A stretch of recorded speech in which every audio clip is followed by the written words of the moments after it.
Hi friends, welcome to our channel Tiru teaching blogs. Teacher Tiru. ఈరోజు అయితే English topics clauses చాలామంది అడుగుతున్నారు కామెంట్ రూపంలో, క్లాజెస్ చెప్పండి అని. సో అందుకోసమే క్లాజ్ అంటే ఏంటి, అసలు క్లాజెస్ అయిపోయిన తర్వాత నెక్స్ట్ క్లాస్ ఫ్రేజ్ ఉంటుంది. అది చాలా ఈజీ ఉంటుంది. ఫ్రేజ్లోనే ఫ్రేజ్ చెప్పొచ్చు, ఫ్రేజుల వెబ్స్ చెప్పొచ్చు, అది వేరేగా చూద్దాం. ముందుకైతే క్లాజెస్ ఈరోజు టాపిక్ చూద్దాం. క్లాజ్ అంటే ఏంటి? క్లాజ్ అంటే ఏ గ్రూప్ ఆఫ్ వర్డ్స్, కొన్ని పదాల కలయిక. అందులో సబ్జెక్ట్ ఉంటుంది, వెర్బ్ ఉంటుంది. అది మెయిన్ క్లాజ్ అయినా సబార్డినేట్ క్లాజ్ అయినా సబ్జెక్ట్ ఉంటుంది, వెర్బ్ ఉంటుంది.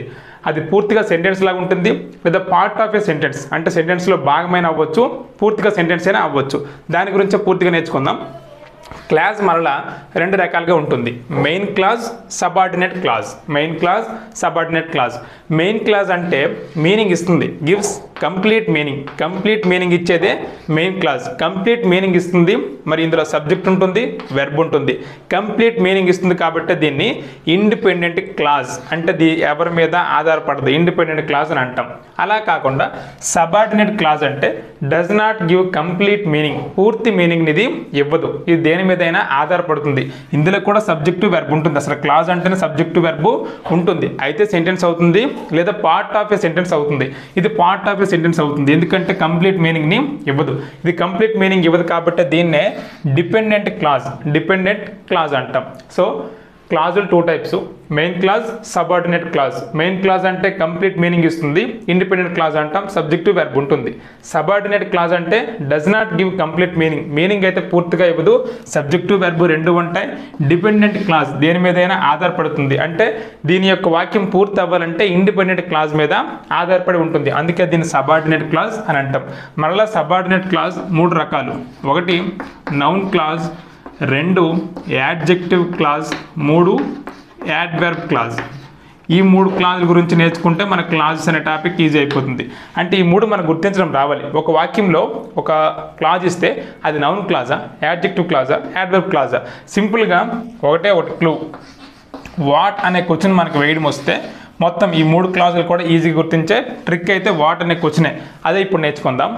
సబార్డినేట్ క్లాజ్లో నౌన్ క్లాజ్ చూద్దాం. అసలు నౌన్ క్లాజ్కి మీకు చెప్పిన ట్రిక్ ఒకటే, అన్నింటికి కూడా క్వశ్చన్ వాట్తో క్వశ్చన్ వేసుకుంటే సరిపోతుంది మనకి.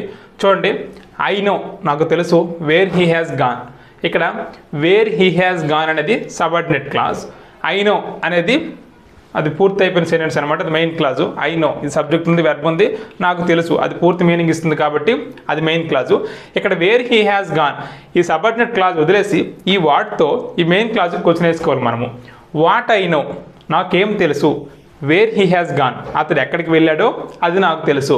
సో ఈ వాట్తో దీనికి క్వశ్చన్ వేస్తే ఆన్సర్ అనేది ఈ సబార్డినేట్ క్లాజ్ కానీ మనకి డైరెక్ట్గా వచ్చేస్తే అది ఆ క్లాజ్ ఏదవుద్దంటే నౌన్ క్లాజ్. అదే క్లూ.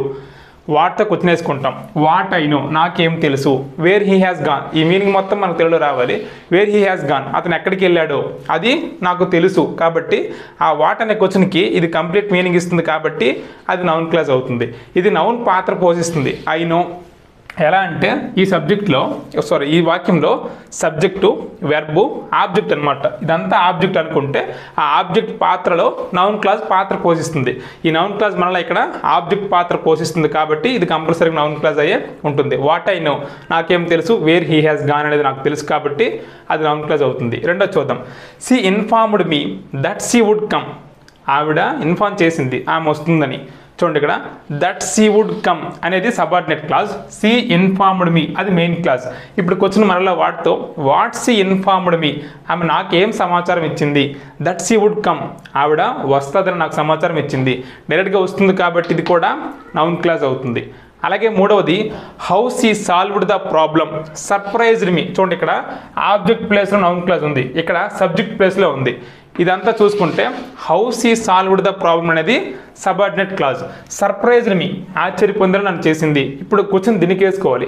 వాట్ సర్ప్రైజ్డ్ మీ ఏం నాకు ఆశ్చర్యం కలిగించింది. How she solved the problem ఆమె ప్రాబ్లంని, సమస్యని ఎలా సాధించింది అనే విషయం నాకు సర్ప్రైజ్ అనేది ఇచ్చింది. సో ఇక్కడ సబ్జెక్ట్ ప్లేస్లో నౌన్ క్లాజ్ వచ్చింది అనమాట. ఇది కూడా నౌన్ క్లాజ్. అలాగే when he will come is not known to me.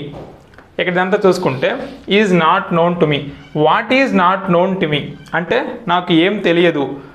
When he will come, అతడు ఎప్పుడు వస్తాడో అది నాకు తెలియదు. సో వాట్తో దీనికి క్వశ్చన్ వేసుకుంటే మనకి ఈ సబార్డినేట్ క్లాజ్ వచ్చింది కాబట్టి ఇది నౌన్ క్లాజ్ అనేది అవుతుంది. అలాగే ఆల్ డిపెండ్స్ అనేది మెయిన్ క్లాజ్. ఇక్కడ ఆన్, ఇక్కడ ఇది ప్రిపోజిషన్, కొన్నిసార్లు ప్రిపోజిషన్ తర్వాత నౌన్ క్లాజ్ అనేది వస్తుంది. How you right the exam, నువ్వు ఎలా ఎగ్జామ్ రాస్తావో దాని మీదే అంతా ఆధారపడి ఉంది అని అర్థం వస్తుంది. వాట్ ఆన్ ఆల్ డిపెండ్స్, దేని మీద అంతా ఆధారపడి ఉంది. How you right the exam, నువ్వు ఎగ్జామ్ ఎలా రాస్తావు అన్న దాని మీదే అనే క్వశ్చన్కి డైరెక్ట్ ఆన్సర్ వచ్చింది కాబట్టి ఇది కూడా నౌన్ క్లాజ్ ఆఫ్టర్ ప్రపోజిషన్ అనమాట.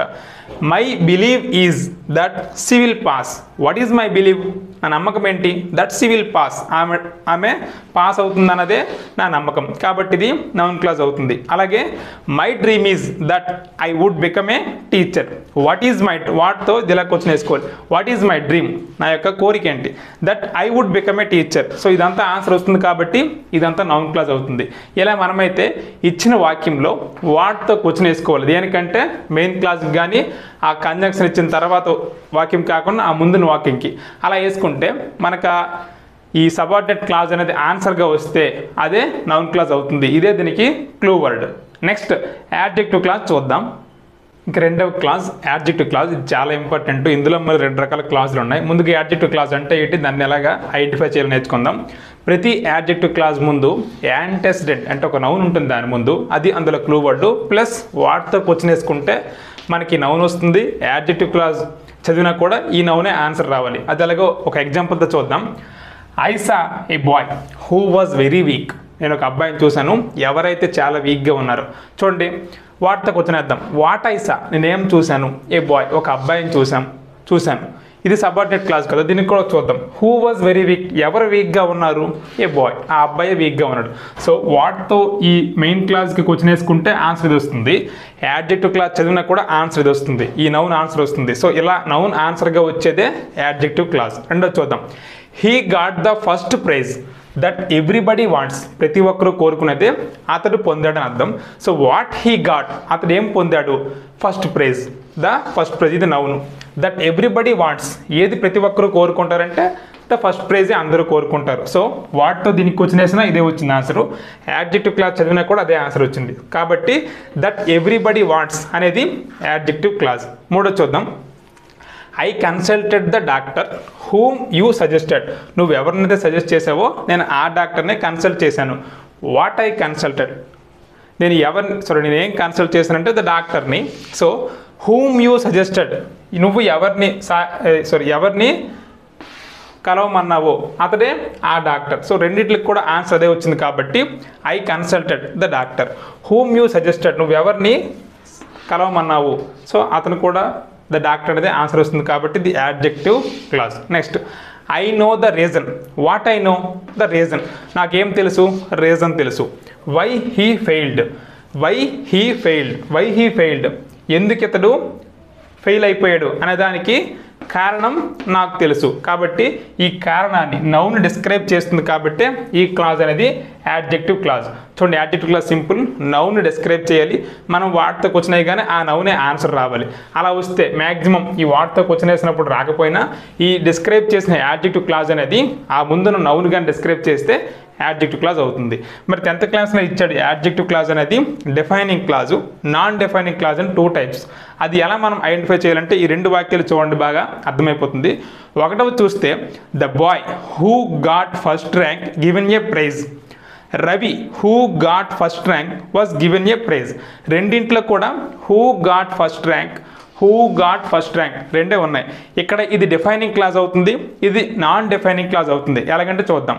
ఇక్కడ ద బాయ్ ఉంది, ద బాయ్ అంటే ఎవరో మనకి తెలియదు, ఇది common noun. So common noun గురించి మనం చెప్పేటప్పుడు ఏ అబ్బాయి ఫస్ట్ ర్యాంక్ వచ్చాడో మనకి తెలియదు. హూ గాట్ ఫస్ట్ ర్యాంక్, ఎవరైతే ఫస్ట్ ర్యాంక్ వచ్చారో ఆ అబ్బాయి గివెన్ ఏ ప్రైజ్ అయితే తీసుకున్నాడు. సో అలా ఈ అండర్లైన్ చేసిన క్లాజ్ అనేది ఈ అబ్బాయి గురించి డిఫైన్ చేస్తుంది. అలా డిఫైన్ చేసిగలిగినప్పుడే మనం దాని గురించి కంప్లీట్ మీనింగ్ వస్తుంది. అలా అయితే డిఫైనింగ్ క్లాజ్. అలా కాకుండా ఒక క్లాస్లో రవి అంటే మనకు పర్టికులర్గా నేమ్ ఇచ్చారు కాబట్టి తెలిసిపోతుంది. ఈ క్లాజ్ అనేది మనకు లేకపోయినా Ravi was given a prize అన్న మనకు అర్థమైపోతుంది. కాబట్టి ఇక్కడ క్లాజ్ లేకపోయినా కూడా మీనింగ్ వస్తే అది నాన్ డిఫైనింగ్ క్లాజ్. అంటే దీని యొక్క అవసరం పెద్దగా మనకు ఉండదు. ఎందుకంటే ఇక్కడ ప్రాపర్ నౌన్ ఇచ్చారు. Ravi who got first rank was given a prize అంటే రవిని మరలా డిస్క్రైబ్ చేస్తుంది. 2 కామాలు కూడా ఉంటాయి. అది కూడా ఇక్కడ చిన్న క్లూ వర్డ్. ఇక్కడ డిఫైనింగ్ క్లాజ్లో కామాలు ఉండవు, నాన్ డిఫైనింగ్ క్లాజ్లో కామాలు ఉంటాయి. ఇంకా డిఫైనింగ్ క్లాజ్లో కామన్ నౌన్స్ ఉంటాయి, నాన్ డిఫైనింగ్ క్లాజ్లో ప్రాపర్ నౌన్స్ ఉంటాయి. ఇది యాడ్జెక్టివ్ క్లాజ్ గురించి. నెక్స్ట్ యాడ్వర్బ్ క్లాజ్ గురించి చూద్దాం. ఇంకా last one adverb clause. Adverb clause ఏం చేస్తుందంటే యాడ్వర్బ్ పోషించాల్సిన పాత్రని ఆ యాడ్వర్బ్ క్లాజ్ అనేది పోషిస్తుంది. ఒకటో చూద్దాం. I will inform you before I start. I will inform you before I start. ఇక్కడ బిఫోర్ ఐ స్టార్ట్ అనేది సబార్డినేట్ క్లాజ్. అసలు adverb clause, noun clause, adjective clause అనేవి సబార్డినేట్ క్లాజ్. ముందుగా మనం సబార్డినేట్ క్లాజ్ని గుర్తుంచుకోవాలి.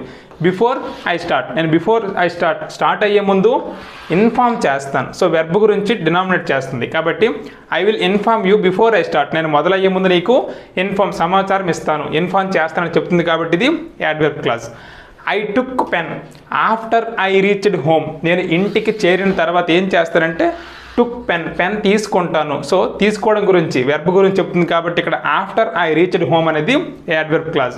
అలాగే మూడోది please wait here till I come. Please wait here till I come, నేను వచ్చేంత వరకు వెయిట్ చెయ్యు. Please wait here till I come. Till I come అనేది అక్కడ subordinate clause. Please wait here, నేను వచ్చేంత వరకు ఏం చేయమంటున్నాం, వెయిట్ చేయమంటున్నాం. అక్కడ వెర్బ్ గురించి చెప్తుంది కాబట్టి ఇది యాడ్వర్బ్ క్లాజ్. అలాగే I will buy clothes where they are cheap, ఎక్కడైతే అవి చీప్గా ఉంటాయో అక్కడ నేను కొంటాను. సో వెర్బ్ గురించి చెప్తుంది కాబట్టి వేర్ దే ఆర్ చీప్ అనేది యాడ్వర్బ్ క్లాజ్. అలాగే you will not pass unless you study well, నువ్వు కానీ బాగా చదవకపోతే నువ్వు పాస్ అవ్వవు. You will not pass verb గురించి చెప్తుంది కాబట్టి అన్లెస్ యూ స్టడీ వెల్ అనేది యాడ్వర్బ్ క్లాజ్. దీని గురించి చెప్తుంది కాబట్టి అన్లెస్ యూ స్టడీ వెల్ అనేది యాడ్వర్బ్ క్లాజ్. అలాగే she speaks as her mother. She speaks as her mother, ఆమె యాజ్ హెర్ మదర్, ఆమె అమ్మలాగే మాట్లాడుతుంది, ఆమె అమ్మలాగా మాట్లాడుతుందని చెప్తుంది. కాబట్టి యాజ్ హెర్ మదర్ అనేది యాడ్వర్బ్ క్లాజ్. సో ఇది ఫ్రెండ్స్ యాడ్వర్బ్ క్లాజ్. అలాగే ఈ క్లాజెస్ టాపిక్స్ మొత్తం మీకు నచ్చినట్లయితే మన ఛానల్ సబ్స్క్రైబ్ చేయండి. అలాగే నెక్స్ట్ ఇంగ్లీష్ టాపిక్ ఏదైనా కావాలో కామెంట్ రూపంలో తెలియచేయండి. Thank you for watching. Please subscribe, like and share our channel. మీ teacher Thiru, always for TET and DSC. Thank you.